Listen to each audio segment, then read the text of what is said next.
네, 오늘은 9월 마지막 주, 다섯째 주일입니다. 그래서 오늘 잠깐 이 지난주에 이어서 스테반 차녹의 이 글을 가지고 나누고 나서 또 우리 전체 예배 시간 안에 이제 교제를 좀 가지는 시간을 가지겠습니다. 그 차녹 목사님은 지난주에 이 파트에서 외적인 개혁만으로 천국에 들어가기에 불충분하다라고 얘기를 했죠. 제가 이거를 읽으면서 말씀을 드렸고, 아무리 외적으로 내가 다른 사람 보기에 야, 저 사람은 선해, 자기를 희생을 해, 배려가 많아, 화를 내지 않아. 아무리 사람이 외적으로 그렇게 이제 평가를 하고 바라보아도 거듭나지 않으면 그런 외적 개혁이에요. 외적인 개혁. 어떤 외적인 개혁은 거듭나지 않으면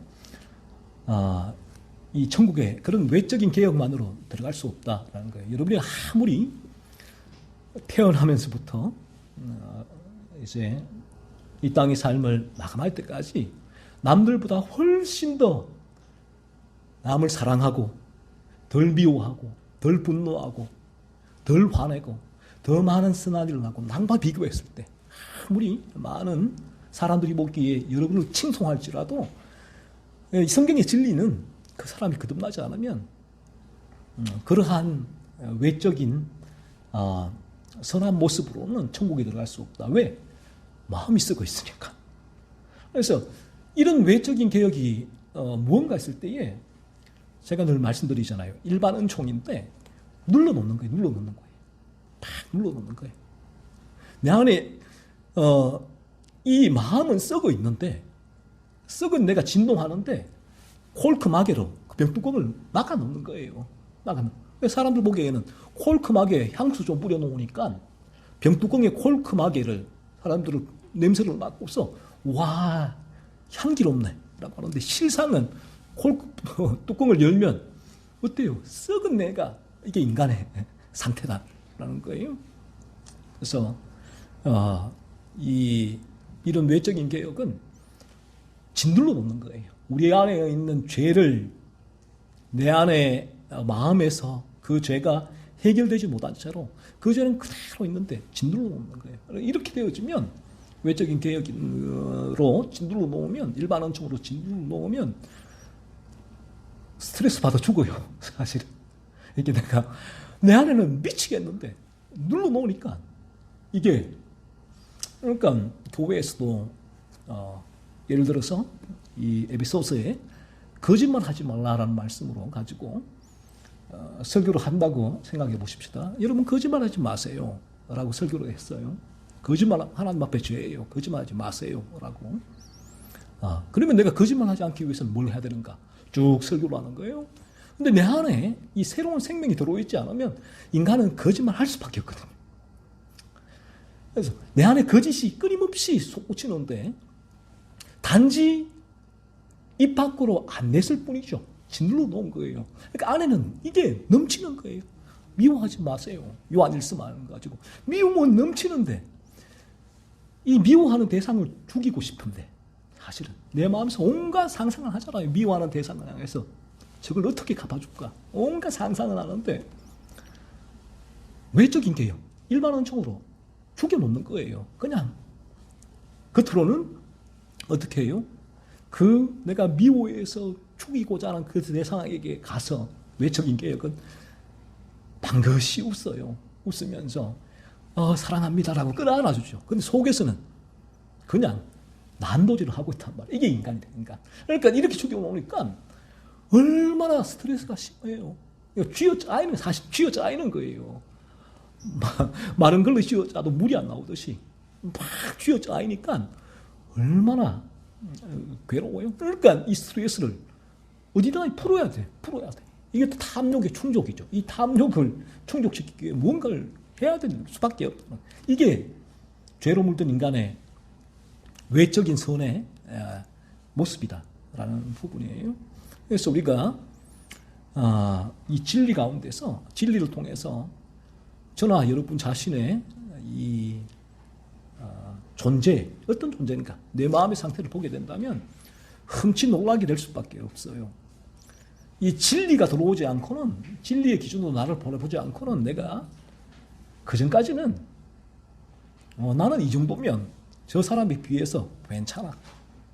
내가 우리 아내, 남편, 자녀, 우리 부모님 에 비하면 나는 이 정도면 괜찮아 라고 여겼던 이런 교만이죠. 이런 나의 기준이지. 외적으로 다른 이들과 비교할 때에 내가 훨씬 더 그래도 괜찮은 위치에 나 정도면, 이 정도면 괜찮지. 저 사람 맞죠, 사람.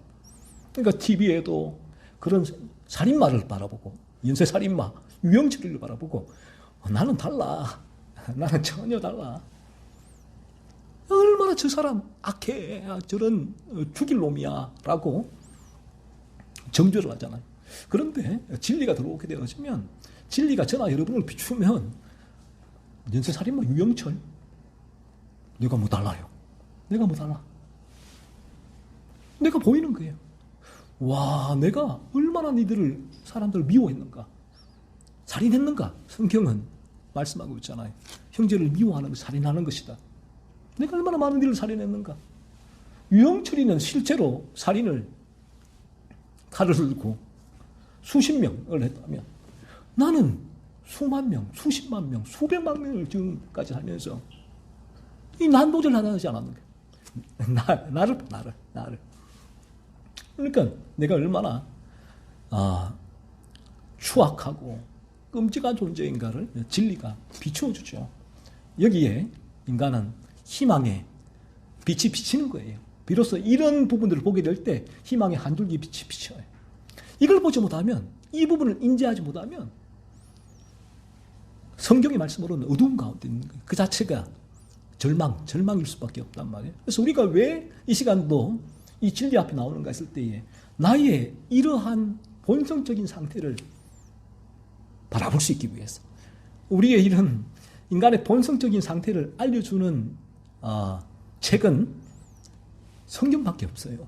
하나님의 계시인데, 하나님께서 너네가 어떤 존재인지 내가 보여줄게 라고 이 성경을 우리에게 허락해 주신 것이거든요. 그래서 우리가 성경을 통해서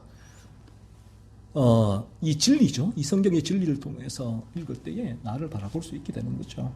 그래서 지금 제가 라일의 전기를 읽고 있는데, 존 씨 라일을, 이분은 과연 어떤 삶을 살아왔을까, 태어나면서부터 읽고 있는데, 라일 같은 경우가 이 성경을, 에베소서를 읽다가 이 라일이 이 어릴 때 국교회죠. 국교회 아주 형식적인 종교인으로서 자라다가 이제 청소년 기쯤에 이제 에베소서를 우연히 읽다가 내가 죄로 물들었다라는 그 사실을 깨닫게 되었는데, 그때부터 라일에게 변화가 일어나게 됐죠.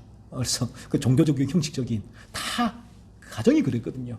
그래서 라일 혼자가 거기서 이제 마치 돌연변이처럼 이제 된 거예요. 그 당시는 전부 다가 영국 국교회가 이제 외형적인 면만 기독교였고, 그 내 안에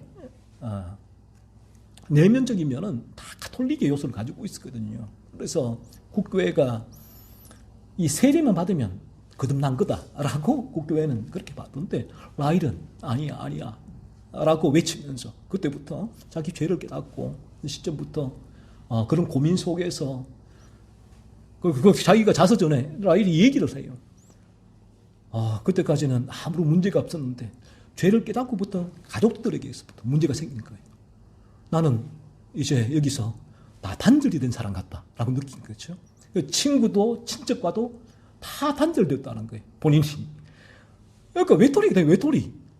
그러니까 다들 이제 그 죄를 바라보지 못하는 종교적이고 형식적인 구원관, 신앙 속에서 살아가던 그 속에서 라일이 하나님의 은혜죠. 은혜. 전적인 은혜예요. 에베소서를 읽으면서 죄를 깨닫게 되었고, 그러자 이것이 아니구나 라고 라일이 참된 거듭남을 추구하는 삶을 살았고 그 삶을 사니까 당연히 이제껏 함께하던 그 무리 속에서 이탈될 수밖에 없죠. 이거 돌연변이. 그래서 라일이 대단히 라일이 부유한 집안에 살았거든요. 아버지가 아주 부유한 집안. 그래서 학교도 아주 좋은 곳에 너 변호사 되어야 돼. 이 의원 되어야 돼. 라고 아버지가 그렇게 라일을 교육을 시켰는데 라일은 이제 그와는 전혀 다른 삶을 살게 되었고 그 죄를 깨닫고 나서부터 그 삶에 관심이 없어졌다는 거예요. 라일 자체가 그렇게 했고 그렇지만 라일이 그러한 이전까지는 함께하던 수많은 주변의 가족들, 친척, 친구와의 관계가 단절되었는데 그럼에도 불구하고 라일이 이런 고백을 해요. 그럼에도 불구하고 저는 너무 감사합니다. 감사해요. 하나님께 이러한 진리를 깨닫고 이런 길을 걸을 수 있는 자체에 대해서 라일이 감사를 하죠. 그래서 죄를 깨닫지 못하고 단순히 지적으로 우리가 이러한 진리의 길을 걷는다라고 시작하게 되어지면 죄를 깨닫지 못할 때는 이런 일이 생겨요. 다들 주변에서 저항하고 거부하고 만류하고 관계가 단절될 때 버티기가 힘들죠. 내가 죄를 깨닫지 못했다면 너무 이 자체가 하나님 감수할 수가 없죠. 감사할 수가. 내가 진리의 길을 걷는데 왜 관계성에 이런 문제가 생깁니까? 이런 내가 어려움을 겪어야 합니까? 라고 하나님께 불평, 원망하며 과거 이스라엘 백성처럼 다시 돌아갈 확률이 상당히 높아요. 하지만 죄를 깨닫게 되어진다면 좀 달라요. 그때부터는 이 길이 진리의 길이구나. 그래서 내게 어떠한 고통, 고난 이때까지 있던 많은 이들이 떠나가도 하나님 감사하는 거죠. 철로역정 존 번연의 철로역정을 스펄전 목사님은 늘 두 권의 책을 읽었다고 하잖아요. 한 권이 성경이고 한 권이 철로역정이었대요. 백독을 했다고 하는데 철로역정을 거기 기독도를 보면 주인공이 기독도 크리스찬인데 크리스찬이 어느 날 그 마을에서 이 아무런 문제 없이 아내 크리스티나와 마을 주민들하고 즐거운 삶을 살아갔었잖아요. 그렇게 일하고 먹고 마시고 놀고 하는 그런 어떻게 하면 잘 먹고 잘 살 수 있을까 그런 삶을 살아갔다고요. 그런데 어느 날 전도자가 우연히 만나게 되었는데 그 전도자가 성경을 통해서 이 크리스찬에게 죄를 얘기해요. 죄를. 그럴 때 성령의 역사를 한 거죠. 그러니까 이 존 번연이 이 이야기를 통해서 이 중생론을 우리에게 말씀해 주는 거예요. 그래서 이 크리스찬이 전도자를 통하여 이 성경의 진리를 통하여 너 죄로 물들었어. 너 죄인이야. 네가 얼마나 어두운 가운데 있는지 이 에베소서 말씀과 수많은 말씀으로 얘기했을 때 성령의 역사함으로 크리스찬이 죄를 깨닫게 돼요. 딴 게 아니라 죄를 깨닫게 돼요. 그 순간 너무나 멀쩡했던 삶이었는데 이 크리스찬이 딱 죄를 깨닫게 되는 순간 무엇을 보게 되냐, 느끼게 되냐. 자기 등에 있는 죄짐을 너무너무 무거운 죄짐이 지고 있는 그전에는 몰랐거든요. 성경의 진리로 통해서 전도자가 이야기하고 그 부분이 깨달아지니까 와 내가 이 죄짐을 그 순간 깨닫게 된 그러니까 크리스찬은 이 짐이 너무 무거운 짐이니까 본인이 이걸 지고는 한 걸음 걷기도 힘드니까 너무 고통스러운 거예요. 그래서 철로역정 하늘로 가는 힘겹고 어려운 여정을 시작한 거예요. 이게 철로역정이란 말이에요. 그래서 첫 걸음이 시작되죠. 그러니까 이 크리스찬이 죄를 깨닫고 나니까 이제껏 아내와 아무런 문제가 없었다. 가족들과 친인척과 아무런 문제가 없었단 말. 이웃들과 아무런 문제가 없었다. 도저히 이 상태로는 살아갈 수가 없어. 이전처럼. 그래서 크리스찬이 떠나지요. 철로역 첫걸음. 이 죄짐을 벗기 위해서 여정을 시작을 합니다. 떠나니까 뒤에서 아내 크리스티나와 온 마을 주민들이 돌아오라고 해요. 어디 가냐? 돌아오라, 돌아오라. 그런데 그렇지 않은 돌아갈 수가 없어요. 이 짐을 벗지 않고. 이게 우리 똑같아요. 우리도 거듭남의 첫 여정이 여기서 시작된다는 거예요. 이 부분을 깨닫게 되어진다면 우리는 이 길을 걸을 수밖에 없다. 거듭날 때까지. 그래서 크리스찬이 마침내 이 짐을 벗기 위해서 이 수많은 이 길을, 여정의 역경을 길을 걷잖아요. 그런데 이 짐이 벗어지질 않아요.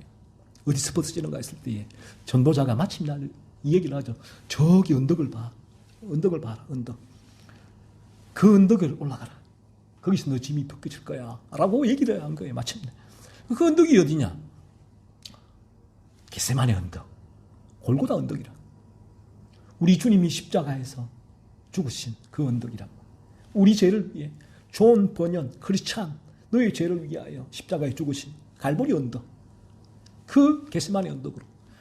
그래서 이 크리스찬이 거기에 엉금엉금 기어가죠. 언덕으로.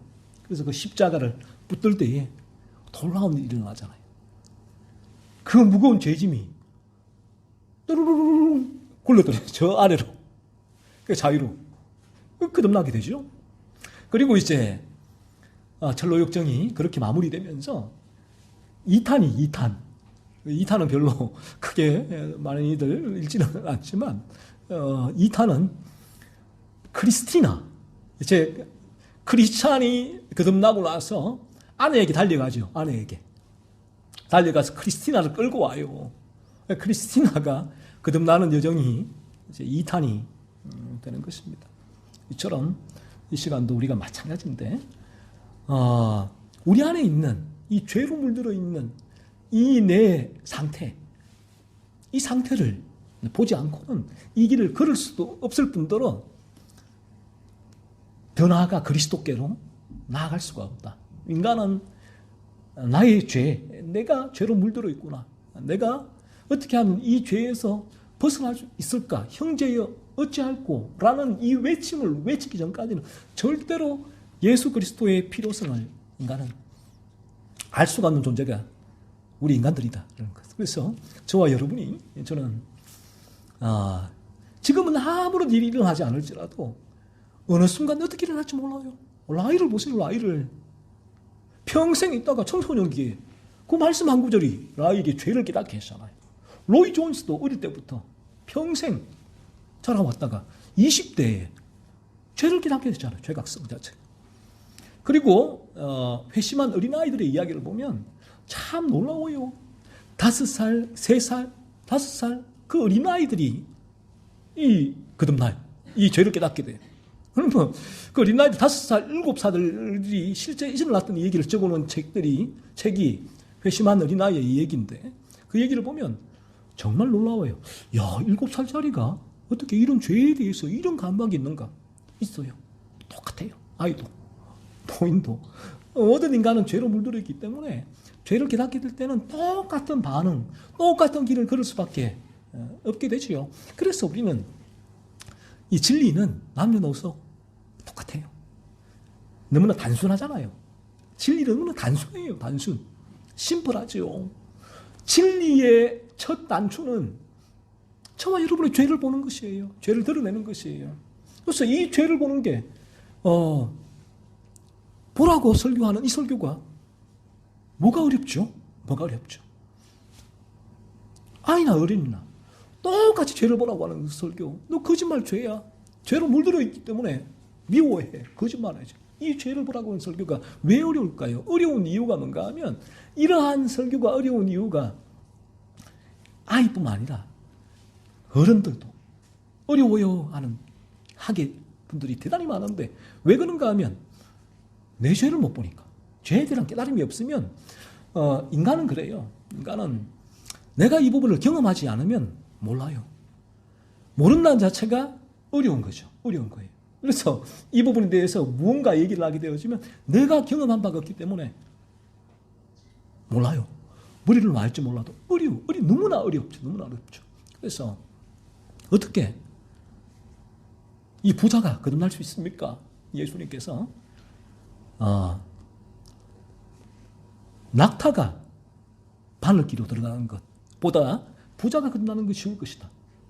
그러니까 제자들이 와 도대체 이게 뭐냐? 그러면 누가 구원받을 수 있습니까? 예수님께 뭐라고 하세요? 하나님만이 하실 수 있다. 하나님만이. 그래서 내가 이걸 경험하게 되시면 이걸 경험하지 못하면 이 내가 죄를 깨닫고 이 경험이 안 되면 마치 낙타가 바늘길을 가는 것과 똑같아요. 우리가 걷는 이 길은. 이게 내가 언제 죄를 깨달아? 이게 무슨 일이야? 이건 일은 일어날 수가 없어. 내가 어떻게 거듭날 수 있어? 죄를 보면 날마다 죄를 싸우는 삶을 이건 불가능해. 이건 말도 안 돼. 너무너무 불가능한 미션 임파서블이에요. 불가능해요. 그런데 이 부분이 깨달아 되게 되면 너무너무 쉬워요. 심플해요. 단순해요. 와, 내가 한 게 뭐가 있는데. 일한 자가 싹을 넣는 것이 당연한데 일을 하지 않은 자에게 싹을 주시는 그 하나님의 은혜가 너무 감사한 거예요. 그러니까 오늘도 이 진리를 선포할 수 있는 거죠. 이 진리 가운데 하나님이 역사하신다면 낙타가 바늘기로 들어가듯이 그런 놀라운 기적과 같은 은혜가 우리 가운데 일어나게 된다는 거예요. 우리는 사람을 보고 평가를 하잖아요. 외모, 성향, 성격을 보고 지레짐작, 선입관, 편견을 가지고 그 사람을 바라보는 경우가 얼마나 많아요. 그래서 이런 진리를 전할 때도 어떤 일이 우락부락하거나 그에 대해서 아예 완고하게 저항을 거부감을 가지거나 또 추악한 흉악범이나 저 사람들은 하나님께서 구원하지 않으실 거야 라고 지레짐작. 그래서 이 부분을 칼빈의 예정론하고 결부해서 하나님은 저 사람을 구원하기로 예정하지 않았을 거야. 유기하셨을 거야. 라고 지레짐작을 해버린단 말이에요. 천만의 만만의 말씀. 그렇지 않아요. 어떠한 완고한 사람이라도 진리 앞에 분을 내고 펄쩍펄쩍 뛰고 욕을 하고 그 진리를 전하는데 칼을 겨누는 그 사람일지라도 진리의 한 방에 하나님의 은혜가 임하면 무너지게 돼요. 자신의 죄를 바라보게 돼요. 왜? 하나님이 하시는 일이니까 그래요. 인간의 말로는 제가 아무리 은변이 뛰어났다고 할지라도 인간의 말로는 한 사람도 자신의 죄를 바라보게 설득할 수 없어요. 하지만 하나님의 은혜가 임할 때 어린아이의 입을 사용하시는 하나님께서 어린아이의 입을 통해서도 그 진리가 흘러가게 깨닫게 하신다라고 하시잖아요. 그런 역사가 우리 가운데 일어나게 된다라는 것이죠. 다 스킵을 하고 이제 우리 2페이지의 마지막 파트만 읽어보면 좋을 것 같은데 결론적으로 이렇게 얘기를 합니다. 찬옥이 윤리도 외적 개혁과 마찬가지예요. 그래서 찬옥은 윤리는 외적 개혁보다 윤리적인 미덕을 사랑하는 것까지 포함하는 조금 더 넓은 개념으로 찬옥이 얘기를 해요. 그래서 죄로 물든 인간도 윤리적인 미덕을 사랑할 수 있다라는 거죠. 여기는 외적 개혁까지 포함된다. 자, 그러면 마지막 보시면 윤리로는 천국에 들어가기에 불충분합니다. 오히려 한 걸음 더 나아가 하나님의 불가항력적인 은혜가 없을 때 윤리는 중생의 큰 장애물이 됩니다. 왜냐하면 윤리라는 것은 사람의 영광이 되기 때문입니다. 인간이 아무리 윤리적으로 탁월할지라도 그 윤리로는 천국에 들어가기에 불충분하다. 불가능하다. 오히려 한 걸음 더 나아가 하나님 은혜가 없을 때 윤리는 중생의 큰 장애물이 된다는 거예요. 그래서 아이러니한 말이지만 죄를 훨씬 많이 범하는 그 사람이 이 세상에서 다른 사람에 비해서 훨씬 깨끗하게 산 사람보다 자기의 죄를 깨닫고 그리스도께로 나아올 수 있는 가능성이 더 높을 수 있다는 것이죠. 그런데 윤리적인 사람은 큰 장애물이 돼요. 교회? 거듭나? 거룩? 아이고, 거듭난 인간이 저런 말을 하고 저런 행동을 해? 나는 그렇지 않아. 윤리적으로. 교회? 윤리적으로 나는 이 정도면 누구보다 탁월해. 그런 마음을 가지고 있죠. 그래서 이 진리 앞에 나오는데 오히려 윤리가 큰 장애물이 될 수 있다는 것이죠. 그 윤리라는 것은 이게 사람의 영광이래요. 영광. 자신의 영광. 이 교만에서 나오는 거죠. 인간의 영광. 그래서 진리가 들어오면 이 교만이 무너져요. 내가 뭐 누구보다 잘났다고, 이보다 더 낫다고, 누구보다 내가 덜 거짓말해, 나는 이 부분에 더 선행을 해, 이런 말을 할 수가 없구나. 내가 누구보다 낫다. 내가 조금은 더 이 부분에 있어서 딴 사람이 할 얘기가 있다라는 마음 자체가 자기의 영광이거든요. 교만에서 나오는 것이다라는 것입니다. 계속 얘기한 찬옥은 다시 말해서 사람들은 자신들의 윤리를 자랑으로 여기기 때문입니다. 자랑으로 여긴다는 거예요. 사람들은 자신들의 타고난 상태를 깊이 숙고해 보지도 않은 채 자신들의 윤리를 의지하는 경향이 너무합니다. 이 진리가 아니면 내가 타고난 나의 본성적인 상태를 볼 수 없어요. 이 부분을 못 보고 나의 윤리적인 삶을 보니까 내 안에서는 이 윤리가 나의 의가 되는 거예요. 의. 이 윤리가, 진리가 들어오는 것을 오히려 방해하게 되는 것이죠. 그들은 자신들의 삶 속에서 아무런 흠도 발견하지 못합니다. 그러므로 자신들의 마음속에 어떤 흠이 있다는 것을 도무지 믿으려고 하지 않습니다. 내 삶에 별다른 흠이 없으니까 내 마음에도 흠을 보라고 하는 진리가 뚫고 들어오기가 대단히 힘이 들다라는 것이죠. 그들은 옛날 바리새인들과 똑같이 자기들이 다른 사람들보다 월등하다는 우쭐한 생각에 사로잡혀 있기 때문에 자신들이 내적으로 얼마나 세리를 닮았는지, 그리고 하나님의 영광에서 얼마나 멀리 떨어져 있는지 생각조차 하지 않습니다. 생각조차 하지 않아요. 내가 외적으로 얼마나 이 정도면 저런 쓰레기 같은 인간들에 비해서 훨씬 괜찮지, 나는 괜찮은 사람이야, 이러한 부분이 자신의 의가 되는 거죠. 의가 되어서 이제 자신의 마음이 얼마나 죄로 물들어 있는지 돌아보지 못한다는 것입니다. 따라서 중생이 결여되어 있는 윤리로는 충분하지 않은 것입니다. 윤리적 미덕이 은혜의 생활을 시작할 수 있기 위해서는 필히 마음의 변화가 선행되어야만 합니다. 일단 마음의 변화가 성사되면 새로운 원리가 그 윤리적 미덕들의 생기를 불어넣고 새로운 목적이 그것들을 지도하기에 이전에 단순히 윤리적이었던 것이 이제는 신성한 것으로 바뀝니다. 윤리는 인간, 내 능력이에요. 내 의예요. 하지만 우리가 이 거듭나기 위해서 행하는 윤리적인 삶, 죄를 죽이는 삶은 하나님의 기준이죠. 하나님의 영광이에요. 하나님의 기준에서 나의 죄를 바라보고 죄를 죽이기 때문에 결론적으로는 하나님을 위한 삶이 되는 거예요. 그렇지 않고는 윤리는 나를 위한 삶, 나를 드러내는 삶, 내가 우쭐하기 위한 삶이지만 죄를 죽이는 삶은 끊임없이 하나님 앞에 기준에서 하나님, 제가 이 죄를 범했습니다. 하나님, 제가 회개합니다. 이 기준에 나의 죄를 살피기 때문에 하나님을 높이고 하나님께 영광이 되는, 하나님이 목적이 되는 전혀 다른 삶, 윤리와 거룩은 이점 차이가 난다라는 사실. 그래서 우리가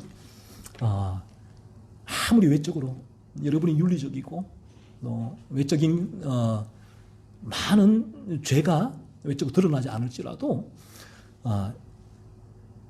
거듭나지 않는다면, 내 마음에 있는 죄를 보지 못한다면, 그렇다면 우리는 천국에 들어갈 수가 없다라는 거예요. 그래서 이 시간 이 진리를 말씀합니다. 다시 한번 우리가 저나 여러분 끊임없이 내 마음의 상태, 내가 얼마나 죄로 물들어 있는 존재인가를 끊임없이 살피고, 그리고 이 죄에서 나를 건지시는 그리스도의 십자가 이외는 없어요. 그 십자가를 붙들고 그때 거듭날 때 이제 하나님의 영광, 하나님의 거룩이 목적이 되니까 하나님의 거룩의 기준으로 내 죄를 살피고 그 죄를 죽이는 자체가 하나님께 영광이 되는 거예요. 하나님께 영광이 뭐지? 죄를 죽이는 삶, 하나님이 죄라고 하는 걸 죽이는 삶이 하나님께 영광이 되는 거예요. 그런 삶을 살다가 우리 다 저 천국에서 만날 수 있기를 소원합니다.